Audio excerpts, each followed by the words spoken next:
Note में कल आपको पढ़ाया गया था, पहला टॉपिक पढ़ाया गया था क्या, दो परिमेय संख्याओं के बीच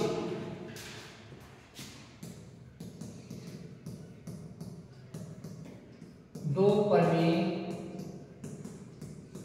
संख्याओं के बीच अनंत परिमेय संख्या होती है। ठीक, करिए पढ़ाई। दूसरी पॉइंट क्या है, दूसरी टॉपिक मेरे पास है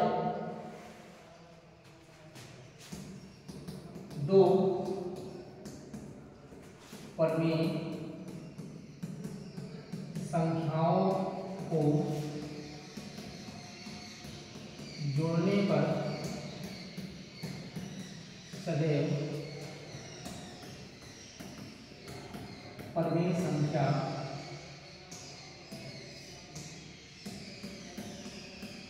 संख्या प्राप्त होती है। जैसे मतलब कोई एग्जाम्पल दो, 1/2 प्लस 3/2, तो इसका एलसीएम क्या आएगा, 4/2, काट देंगे 2/1।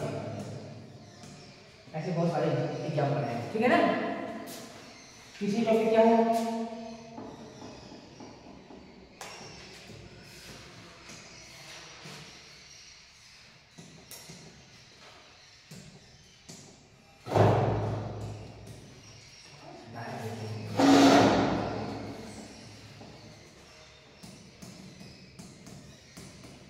परिमेय संख्या और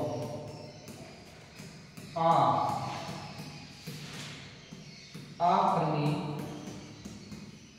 संख्याओं का योग क्या होता है, सदैव क्या होता है, अपरिमेय संख्या। कैसे, जैसे बताओ, एग्जाम्पल दो, 2 + √2, आंसर क्या आएगा, 2 + √2। ठीक, नेक्स्ट क्या है,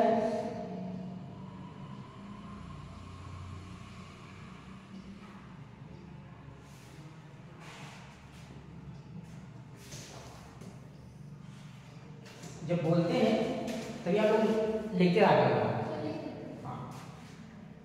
चौथा, परिमेय और अपरिमेय संख्याओं का गुणनफल क्या होगा, गुणनफल सदैव क्या होगा, अपरिमेय संख्या होती है। एग्जाम्पल बताओ, जैसे 2 × √2, आंसर क्या आएगा, 2। चौथी टॉपिक क्या है,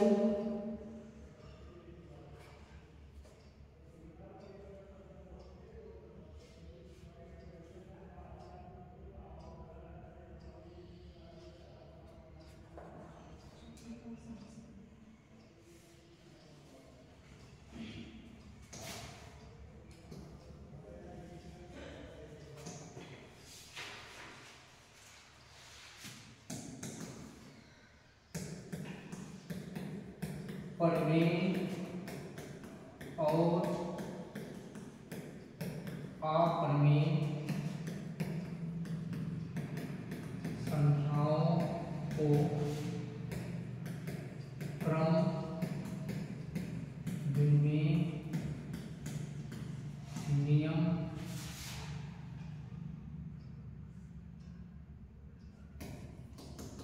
लागू होता है।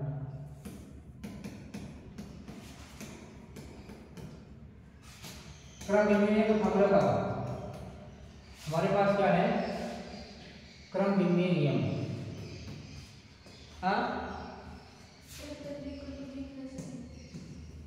Competitive commutative law.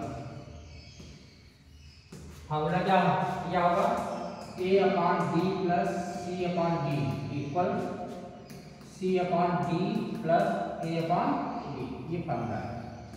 ठीक, जैसे एक छोटा सा उदाहरण ले लो, 5 प्लस 4 इक्वल 4 प्लस 5 क्या आएगा, 9 है। चाहे जिस क्रम में जोड़ेंगे, पहले सॉल्यूशन था ना, क्रम में कितनी संख्या होती है, ओनली 2 संख्याएं होती हैं। चाहे इसको जिस क्रम में जोड़ेंगे हमारा आंसर सदैव एक ही आएगा।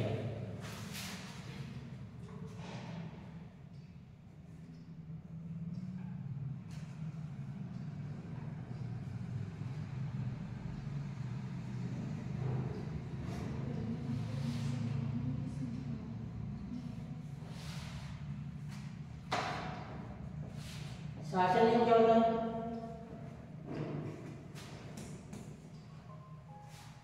नियम किसी शासन नियम में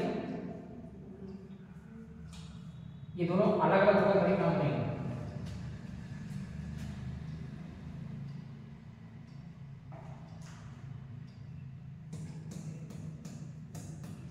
परिमेय संख्याओं का शासन नियम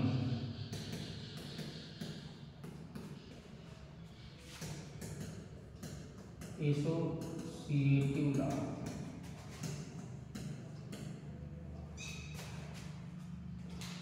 परिमेय संख्याओं का शासन नियम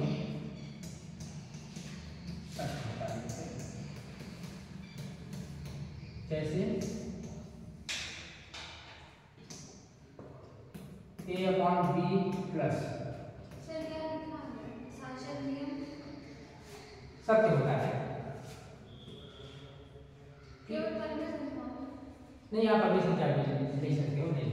a upon b c upon d bracket बंद कर दो, a b c d e upon f बराबर क्या होगा, a upon b plus c upon d plus e upon f, ये फार्मूला है।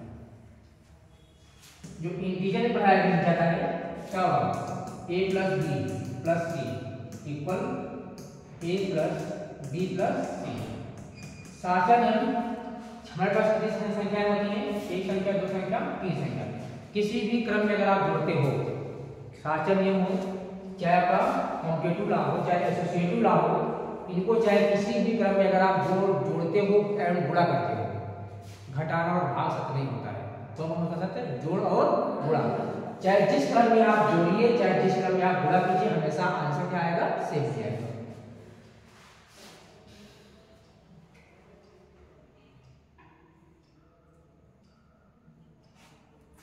अगला नियम क्या है इसका, दो परस्पर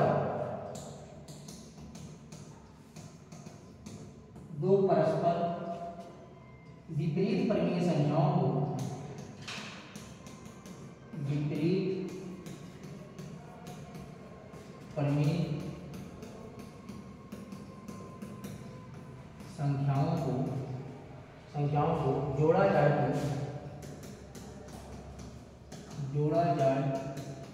तो योगफल शून्य होता है। योगफल शून्य होता है।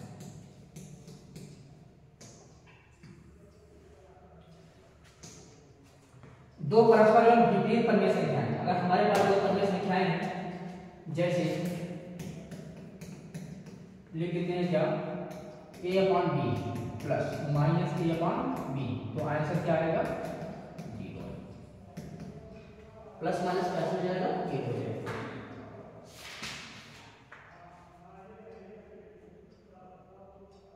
परिमेय संख्या गुणा करने के लिए लागू होता है। परिमेय संख्या का शासन नियम पालन करता है।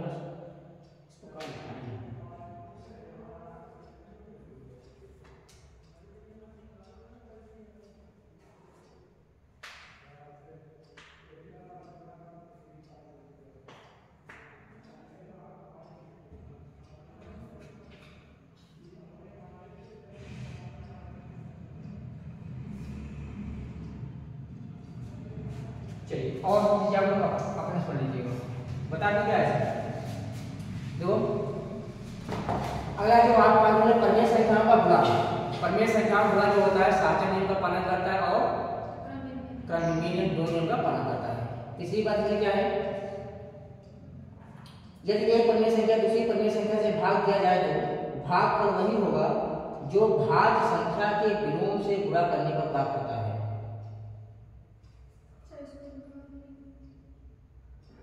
कहा कि यदि एक परमेय संख्या को दूसरी परमेय संख्या से भाग किया जाए, a upon b divide c upon d, भाग किया जाए तो भागफल वही होगा जो भाज्य संख्या के विलोम से गुणा करने पर a upon c, c upon d बड़ा बता दें।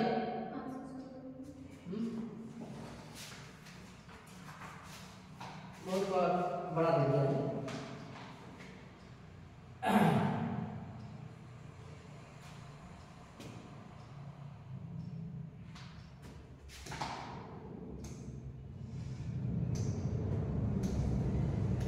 आठवां नियम है यदि दो परमेय संख्याओं का योगफल, यदि दो परमेय संख्याओं का योगफल, दो परमेय संख्याओं का योगफल का तीसरी परमेय संख्या से योगफल का तीसरी परमेय संख्या से गुणा करे तो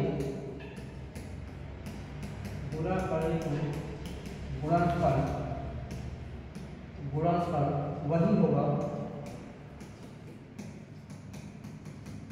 गुणनफल वही होगा जो कि उन दोनों संख्याओं में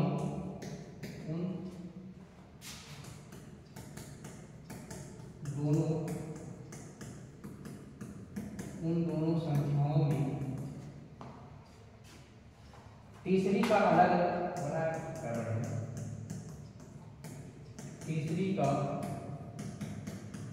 अलग अलग गुणा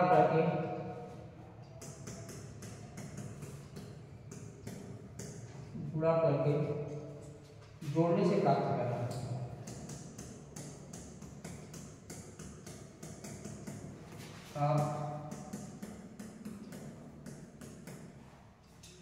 जैसे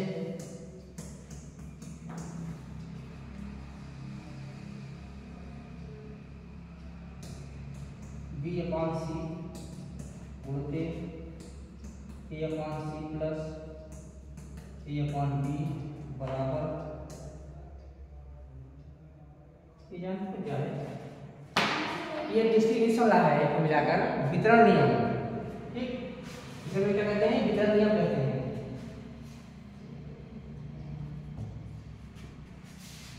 दो परमेय संख्याओं का योगफल, ये हमारे पास क्या है, दो परमेय संख्या है, दो परमेय संख्याओं का योगफल तीसरी परमेय संख्या, ये क्या है, तीसरी परमेय संख्या है, गुणा करें तो गुणनफल वही होगा जो कि उन दोनों संख्याओं में तीसरी का अलग अलग गुणा करने से प्राप्त होता है। क्या करना है इसको, इसका हमें एक बार यहाँ गुणा करना है और एक बार यहाँ गुणा करना है। तो b upon c गुणते क्या होगा, a upon c प्लस फिर b upon c से गुणा करना, किसमें करना है, a upon b।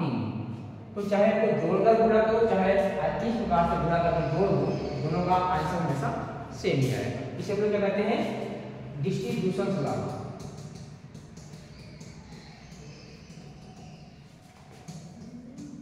या वितरण नियम।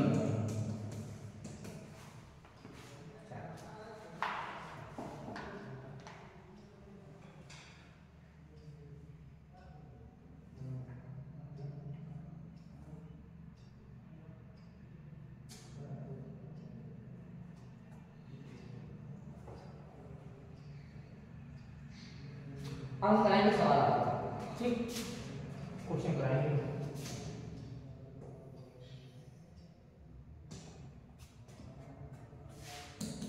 पहला क्वेश्चन है, सर इसको जब ऐसे ए बी सी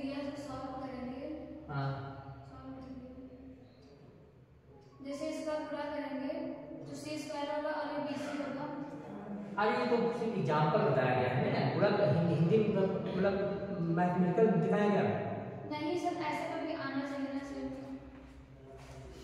अगर वही चीज लिखे तो सेम आना चाहिए। बी अपॉन सी, ए अपॉन सी, ए अपॉन सी, ए अपॉन बी, हमने रॉन्ग लिख दिया है।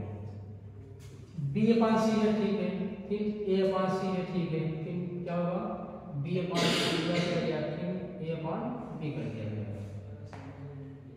अलग अलग इसलिए नहीं आएगा, यहाँ पर जो है संख्याएं अलग अलग हो सकती हैं। अगर इसका हम लोग गुणा कर देंगे क्या हो जाएगा, सी, ये हो जाएगा क्या ए बी, और ये क्या होगा सी स्क्वायर प्लस ये क्या हो जाएगा ए बी अपॉन क्या हो जाएगा बी सी। इसका एलसीएम जब हम लोग लेंगे क्या क्या होगा बी सी स्क्वायर, ठीक, प्लस इसका हल और इसका हल सेम आना चाहिए, ठीक। क्वेश्चन मेरे पास है 100 और 110 के बीच अभाज्य संख्याएं ज्ञात कीजिए। 100 और 110 के बीच अभाज्य संख्या क्या होगी, कर लेंगे? हाँ, सवाल छोड़ देते हैं।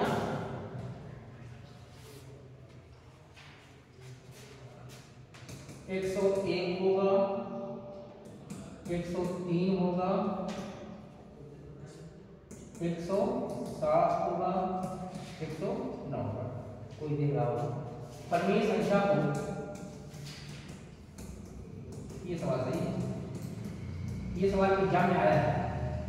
परिमेय संख्या को -7/9 -5/21 और 2/-3 को आरोही क्रम में लिखो, ये सवाल सही है, बड़े एग्जाम में नहीं आया है।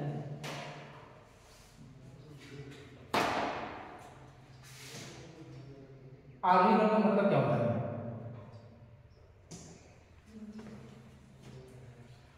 आरोही क्रम का मतलब क्या होता है? बढ़ते क्रम, छोटे से बड़ा, ठीक। अब इसके निकालने हमारे पास कई तरीके हो सकते हैं, उन तरीकों से क्वेश्चन मेरे पास दिया रहेगा -7/9 -5/21 2/। इसके ऊपर जो सवाल था 100 और 110 के बीच अभाज्य संख्या, तो अगर से बीच का पूछेगा तो फार्मूला लगा सकते हैं क्या? हमने भाज्य पढ़ाया आपको, जो भाज्य और भाज्य पढ़ाए हैं उसके बारे में पढ़ाया है, जिसका केवल 2 गुणनखंड होता है उसे क्या कहते हैं, अभाज्य कहते हैं, उसकी बात कर रहा है। इनके बीच की परिमेय संख्या को नहीं निकालना है, परिमेय संख्या अलग चीज है, भाज्य अलग चीज है ना, ठीक।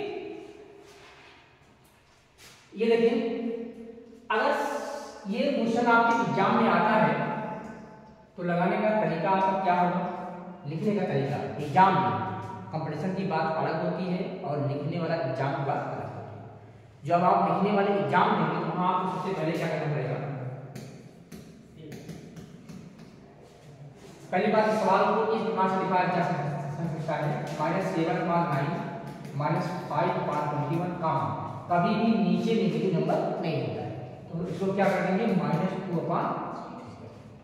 अब 9, 21 और 3 का लासा करना है, लासा का निकाल लीजिए आप, 3 से कट जाएगा 21, 3 63 लास्ट आपको पढ़ाए आपको मालूम। अब देखिए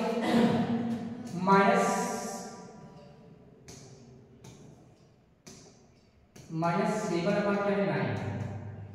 हमारा जो एलसीएम आया है वह क्या आया है 63 आया है।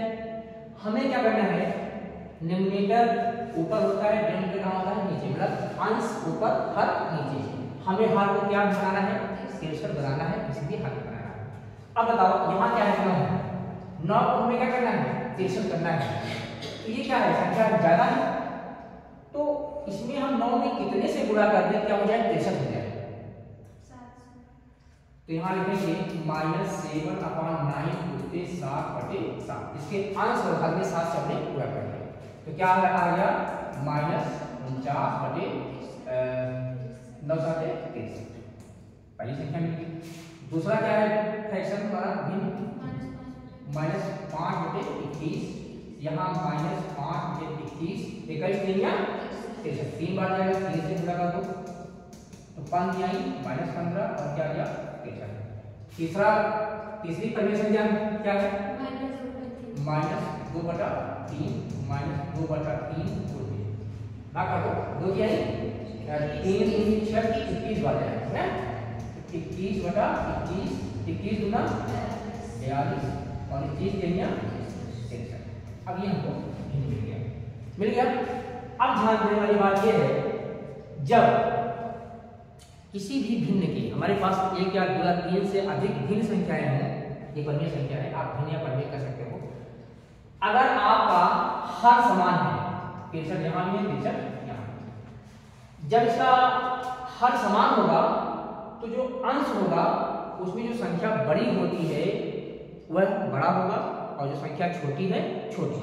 मगर निगेटिव संख्याओं में आपको यह सिखाया गया है, अगर हमारे पास सारी संख्याएं निगेटिव हैं तो निगेटिव संख्याओं में जो संख्या बड़ी होती है वाकई कैसी होती है छोटी होती है।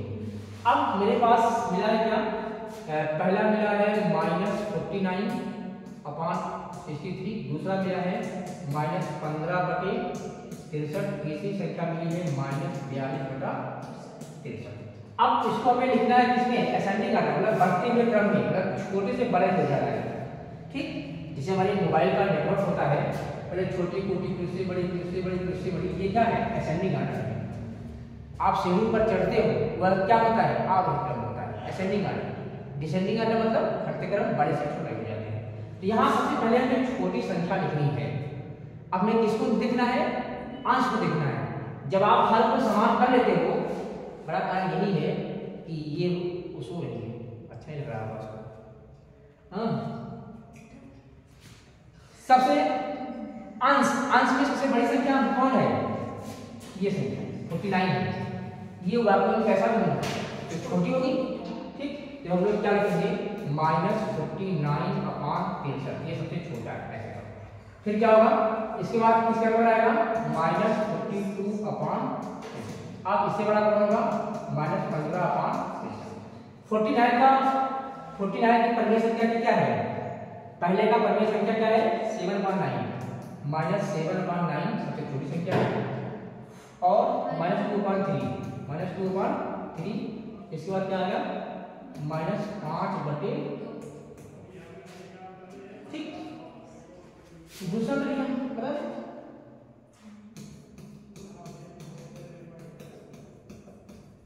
साफ तरीका जब आप कंपटीशन दे रहे होते हैं तब। पहला जो मेरे पास है 7/9, अगर इसको लोग डिवाइड करते हैं भाग करते हैं माइनस पॉइंट बनाएंगे तो 70 हो गया ना, तो 9 × 45 9 7 63 होगा, कितना बचा 7 ही बचा, 70 होगा। दूसरा क्या है -5/21, इसको भाग करेंगे तो माइनस पॉइंट बनाएंगे 50 हो जाएगा, 21 गुना 42 8 बचा 80 हो गया। 20 के ऊपर 4 बार तो जाएगा नहीं, 3 बार छोड़ो, इसे जान जाएंगे। फिर क्या है 2/3 -2/3, तो माइनस लगा दो 0.6666। ठीक, अब इतना करने के बाद हमें पता चल जाएगा मानो नेगेटिव नहीं है, नेगेटिव संख्या नहीं है, तो सबसे बड़ी कौन है ये बड़ा है इसकी बात कौन बड़ा है? ये बड़ा है। इसकी बात क्या है? ये बड़ा है। अगर ये नेगेटिव संख्या है, सबसे बड़ी संख्या क्या होगी? छोटी होगी। जान गए ना? बस ये आप यूज कर सकते हैं कहाँ पर? ऑब्जेक्टिव क्वेश्चन में, कंपटीशन में कर सकते हैं। जल्दी होगा इससे। उतार लीजिए थोड़ा सा नीचे को। और नीचे करते हैं। बस। दो पदीय संख्या की योग इतना है, इनमें से एक संख्या इतनी, दूसरी संख्या बताइए। 2019 में आया है सेकंड। चलो जल्दी करो।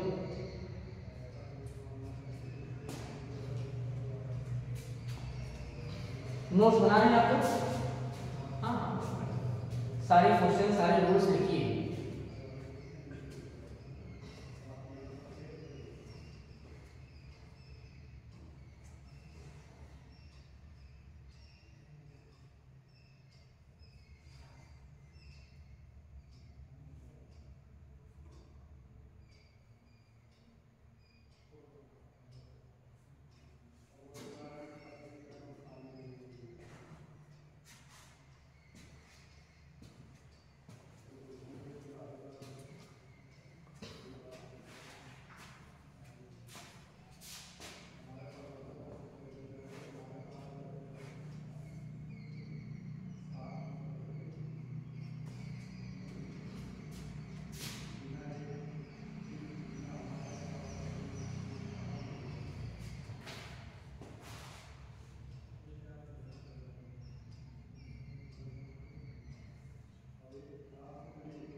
जल्दी लोग खत्म कर दें।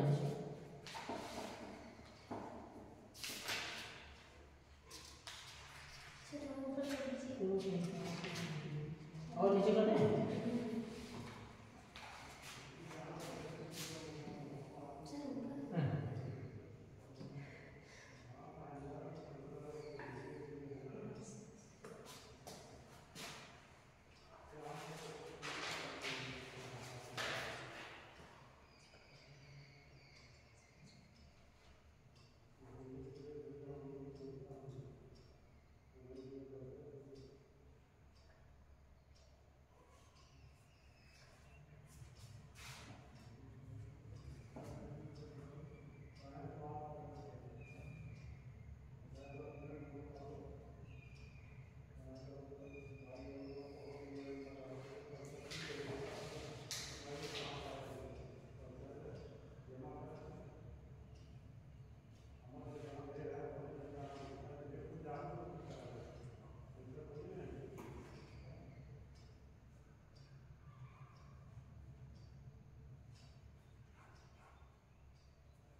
अगला क्वेश्चन है,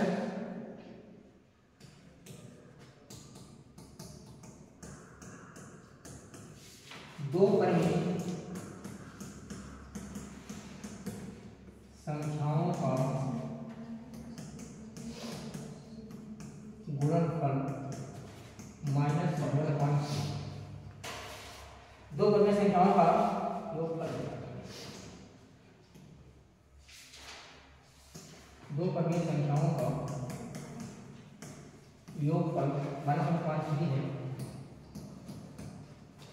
यदि इनमें से एक संख्या, यदि इनमें से एक संख्या -5/18 होते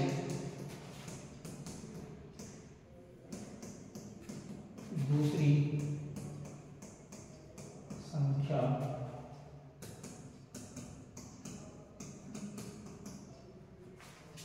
ये सवाल आपको हर एक सेमेस्टर में खूब मिला है, ठीक।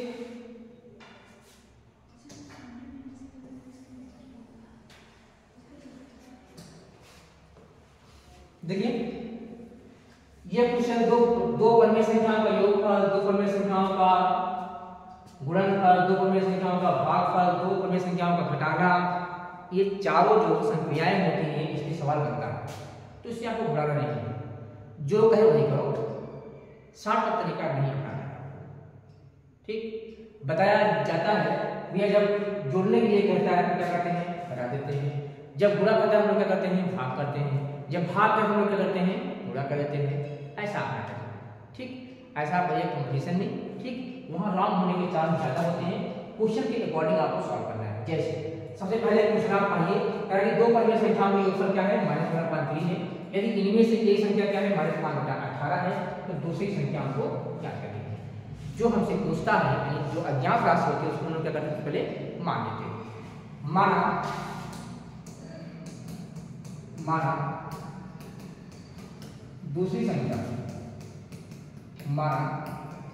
दूसरी संख्या को लोग क्या मानते हैं, x मानते हैं। ये x है, आप लोग जैसा करिए। अब प्रश्नानुसार क्या लिख सकते हैं, क्या दिया है, क्या पूछ रहा है। प्रश्नानुसार क्या है कि दो परिमेय संख्याओं का योगफल क्या दिया, -1/3 दिया। अब दो परिमेय संख्या इसमें क्या है, दो परिमेय संख्या आपस में जुड़ी हुई है। पहली परिमेय संख्या यदि इनमें से एक परिमेय संख्या क्या है, -5/18 है।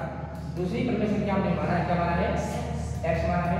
इनका योग कितना है, -1/5। ऐसा करना है। जोड़ करेगा जोड़ करिएगा, घटाना है घटाना करिएगा, गुणा करेगा गुणा करिए, भाग है तो भाग, ऐसे आप पाए करेंगे। ऐसे आपको लिख लेना है। इसके बाद जो जोड़ने घटाने गुणा भाग करने का नियम होता है उसको आप फॉलो कर दीजिए। जैसे हमें किसकी वैल्यू निकालनी है, x की वैल्यू निकाल करनी है। यही हमारी दूसरी संख्या है, इसे हमें मान निकालना है। जब इसकी x की वैल्यू निकालेंगे तो x बराबर क्या होगा, -1/3। अब कोष्टक रहने दें, बता हम कोष्टक ओपन कर लेते हैं, ठीक। क्या मिलेगा, -5/18 प्लस x इक्वल -1/3। अब x वैल्यू निकाल, क्या होगा, -1/3। पक्षांतर करने का नियम हम लोग जानते हैं। पक्षांतर करने का नियम क्या होता है, जब किसी भी संख्या को, चाहे वह संख्या चर राशि हो चाहे संख्या अचर राशि, जब उसका हम लोग पक्षांतर करते हैं, पक्षांतर मतलब ये होता है कि उसको एक पक्ष से दूसरे पक्ष में ले जाना, मतलब लेफ्ट हैंड साइड से राइट हैंड साइड में या राइट हैंड साइड से लेफ्ट हैंड साइड में लाना। तब उसका रूल ये होता है, अगर प्लस का चिन्ह है तो माइनस हो जाएगा, अगर जोड़ है तो घटाना हो जाएगा, घटाना है तो जोड़ हो जाएगा, ठीक। गुणा का चिन्ह है तो भाग हो जाएगा, भाग का चिन्ह है तो। अब यहाँ क्या है, माइनस है, यदि उधर जाएगा क्या हो जाएगा, +5/18 हो जाएगा। अब इसको हम लोग आराम से सॉल्व कर सकते हैं। जैसे x इक्वल, इसका एलसीएम क्या होगा, 18 ही होगा। जब इन दोनों को गुणा करने से एलसीएम मिले, ध्यान दीजिए, अभी आप लोग जल्दबाजी में काम कर लेते हैं। जब इन दोनों को गुणा करने से अगर आपको एलसीएम मिलता है तो आप एरिया गुणा कर लेते हैं। जब इन दोनों को लघुत्तम निकालने से आपको लासा मिले तो आपको सावधानी बरतना है, हमें 3 इसमें क्या करना है, भाग करना है पहली बार। तो 3 छण 6 बार जाएगा। यहाँ लिखिएगा क्या, 6 × 1, यहाँ ऊपर -1 है, प्लस 18 करना, 18 एक बार गया है इसलिए 5 में कितना जाएगा, 1 हो जाएगा। तो x इक्वल यहाँ क्या जाएगा, -6 प्लस 5/18। तो x इक्वल कितना हो गया, यहाँ चिन्ह कैसा है, विपरीत चिन्ह, तो जुड़ेगा घटेगा घटेगा। चिन्ह किसका लगने वाला है, जो बड़ा है, बड़ा कौन है, 6 है, यहाँ क्या आंसर आएगा, -1/18। तो यहाँ आप आंसर में लिख सकते हैं क्या,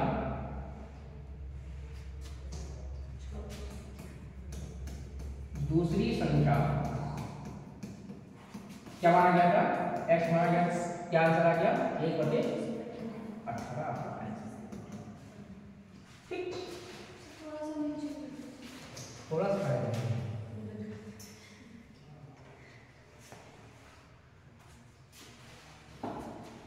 जल्दी कीजिए, खत्म कर दें आज। परिमेय संख्याओं में कौन बड़ी है, परिमेय संख्याओं में कौन बड़ी है, परिमेय संख्याओं में कौन बड़ी है, क्वेश्चन लिख के आपको कर लेना खत्म हो जाएगा।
अगला क्वेश्चन है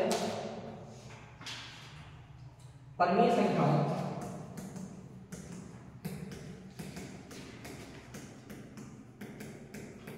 परिमेय संख्याओं 3/2 और 3/-2 में कौन बड़ी है, कौन बड़ी है। ये दो संख्याएं मेरे पास है, ये बताओ हमेशा नेगेटिव संख्याएं क्या होती हैं, छोटी होती हैं, पॉजिटिव संख्याएं बड़ी होती हैं। मगर अगर लिखने के लिए आए तो आपको सॉल्व करना पड़ेगा। ऐसे आप लिख नहीं देंगे, ऐसा आपको लिखना नहीं है कि पॉजिटिव संख्याएं, धनात्मक संख्याएं बड़ी होती हैं और ऋणात्मक संख्याएं छोटी होती हैं। तो फटाफट क्या क्या मान लिया कि 3/2 क्या होती है, बड़ी होती है। तो आप दिखा दें क्या 3/2 बड़ी हो गई और -3/2 क्या हो गई, छोटी। इसको आपको सॉल्व करके लगा लेते हैं। बोलिए 5 सवाल। परिमेय संख्या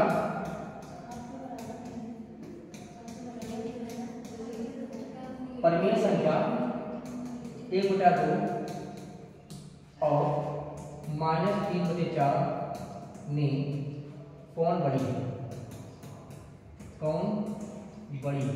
ध्यान दीजिएगा, क्वेश्चन पूछने का तरीका बहुत अटपटा होता है। कौन बड़ी है, कौन छोटा है। कभी बहुत क्वेश्चन सरल जब देता है उसको घुमा कुछ ऐसा चीज आराम से पूछ लेता है तो आप पूरा क्वेश्चन पढ़ते नहीं हो। अरे तुमको आता है मगर आपने आगे क्वेश्चन पढ़ा ही नहीं, पूछ रहा है कुछ और। कौन बड़ी है ये भी आपसे पूछ सकता है, कौन छोटी है। कर लीजिएगा, सेम चीजें हैं। परिमेय संख्याओं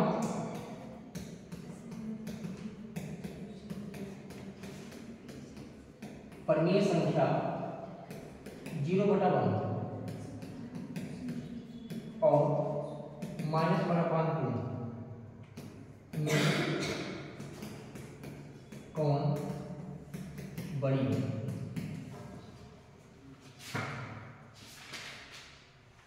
ये खत्म हो गया। ठीक, ये चैप्टर खत्म हो गया।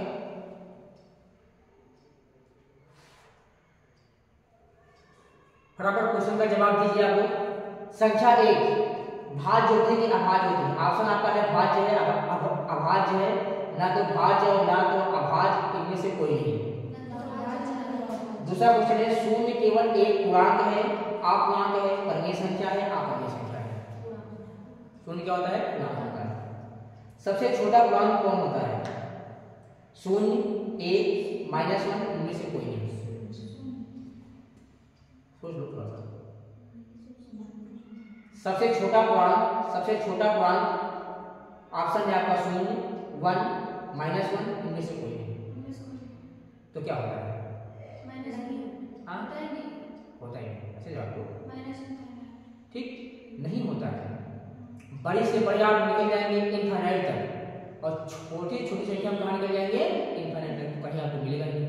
ठीक, इसलिए सबसे छोटी पूर्णांक संख्या नहीं होती। ये आपने नोट में नहीं लिखा है ऐसे क्वेश्चन में जाते हैं, ध्यान देना। अगला क्वेश्चन है क्रमागत दो पूर्णांकों का अंतर क्या होता है? इसका आंसर आप लोग जवाब देंगे। आप लोग सॉल्व पता करेंगे। क्रमागत दो पूर्णांकों का अंतर क्या होता है?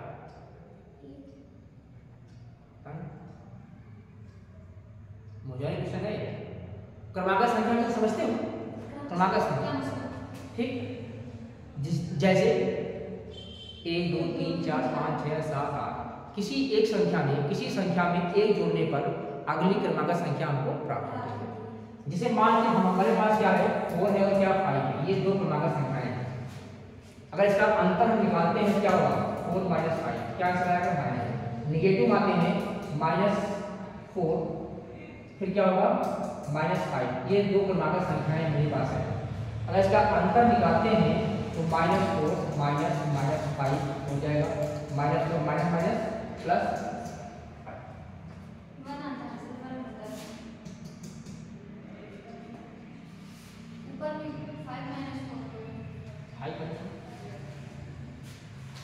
संख्या को समझने में प्रॉब्लम है।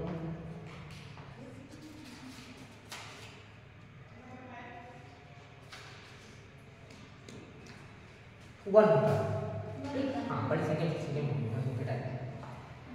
किस पूर्णांक संख्या में शून्य घटाने पर किस पूर्ण संख्या में पूर्ण संख्या, ठीक, अब पूर्ण संख्या किसे कहते हैं? ठीक, ध्यान दीजिएगा पूर्ण संख्या आप वहां मत जाइएगा। ठीक, जैसे 1 होता है, 4 होता है। ठीक, किसी पूर्ण संख्या में से शून्य घटाने पर प्राप्त होता है। हाँ, वही शून्य होगा, 1 होगा, वही संख्या होगी संख्या। प्राकृतिक संख्या है 5 2/3 -5/6 √3। प्राकृतिक संख्या है 5 2/3 -5/6 √3 5। ऋण पूर्णांक संख्या -3/5 -5 0 -√7। ध्यान दीजिएगा ऋण पूर्णांक संख्या -5 और -3/5 क्या हो जाएगी? आपका परिमेय संख्या। दो परिमेय संख्याओं के बीच परिमेय संख्या होती है। ये सवाल आया है 2016 में। दो असमान परिमेय संख्याओं के बीच परिमेय संख्या होती है 10 20 111 अनंत। परिमेय संख्या -4/9 से छोटी परिमेय संख्या -4/9 से छोटी परिमेय संख्या -1/9 0.09 4/9 7 -7/9। इसको सॉल्व करना पड़ेगा। -4/9 है तो -4/9 का आंसर क्या आएगा? इससे मेरे पास क्या है, क्वेश्चन दिया है क्या? -4/9। ये हमारे पास कोई परिमेय संख्या है, इससे छोटी परिमेय संख्या हमको बताना है। 0. क्या आएगा? 9 4 36 क्या बचा? यानी 0.4 नहीं। अब पहला जो मेरे पास ऑप्शन है, ऑप्शन नंबर पहला दिया है -1/9, क्या आएगा? -0.10 हो जाएगा, 9/9 मिल गया ना?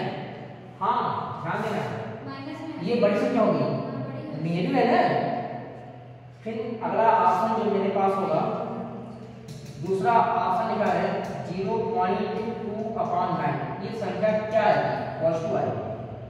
फिर क्या आएगी? तीसरा ऑप्शन जो दिया है 4/9, ये संख्या क्या है? पॉजिटिव संख्या है। फिर अगला जो ऑप्शन मेरे पास चौथा हो जाएगा -7/9, इसको जब सॉल्व करेंगे 0.9 साथे ये संख्या क्या है? बड़ी है मगर निगेटिव, इसलिए इससे क्या हो जाएगी? तो कुछ सीखने को मिल रहा है, ऐसे क्वेश्चन आ सकता है। नेगेटिव अगर हम लोग ध्यान ना देते तो हम लोग फर्स्ट से ऑप्शन कर देते हाँ यही सही है। नेगेटिव संख्या में क्या होता है? छोटी संख्या क्या होती है? बड़ी होती है। बड़ी संख्या क्या होती है? छोटी होती है। ठीक,